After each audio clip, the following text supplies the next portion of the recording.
degli stradini, è il partito degli stradini, che qui da noi ha fatto strage, ha fatto strage perché ne ha pensate di tutti i colori, di strade necessarie e di strade non necessarie. Sindaco, venendo da Padova qua, se non ho fatto 10 rotonde non ne ho fatto neanche una, e ogni rotonda decente costa 500.000 euro, e a 500.000 euro al colpo pensate quanti milioni di euro potremmo mettere insieme per fare magari un serbatoio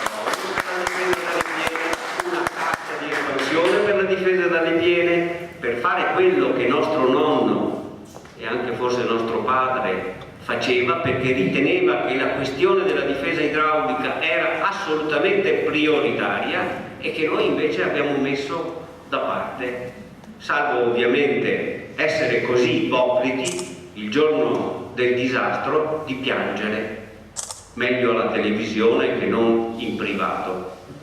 Questa è purtroppo la situazione. Quindi mi sento di dire, visto che per 50 anni mi sono occupato di due fatti, che sono la difesa idraulica del territorio da una parte, in quanto ho dato modestamente un piccolo contributo anche alla Commissione De Marchi per alcuni fiumi veneti, quindi pensate da quanto tempo, no? E poi dell'altra mia grande delusione, che è la Laguna di Venezia, in cui ho parlato al vento per 30 anni, un po' di meno, no? E poi magari nel 2010 ho fatto uscire un libro in cui, leggendo oggi, in tempo non sospetto, si legge quello che ahimè è capitato. Qual è il limite di noi italiani? Dunque, tutti noi amiamo parlare del mestiere degli altri e amiamo fare il mestiere degli altri, mentre sarebbe meglio che facessimo il nostro di mestiere e guardassimo gli altri fare il loro con attenzione, ovviamente. Questo è un difetto pazzesco, no? E poi purtroppo, io questo l'ho detto ancora tanti anni fa, ero appena andato in cattedra, quindi sapendo che non avrei avuto rappresaglie, ho detto alcune cose che erano anche abbastanza pesanti.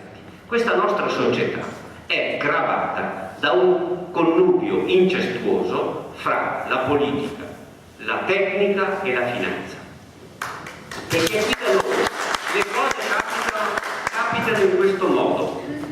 Uno che si occupa di finanza e che ha interessi importanti suoi da difendere ha un'idea, la porta alla politica che la sposa, poi insieme trovano un tecnico che gli mette il vestitino, e qui purtroppo nasce il disastro di questo paese. Invece ciascuno di noi, come ho detto prima, faccia il suo mestiere. Io che sono ingegnere voglio fare l'ingegnere, vado a esaminare i problemi, ma non vado nel sostenere le soluzioni oltre il limite del decente, mi fermo sempre prima di perdere la faccia. E invece oggi purtroppo la regola è esattamente il contrario, la faccia per 4 euro si perde, ho detto euro al plurale perché non sono 4, sono qualcosa di più, no?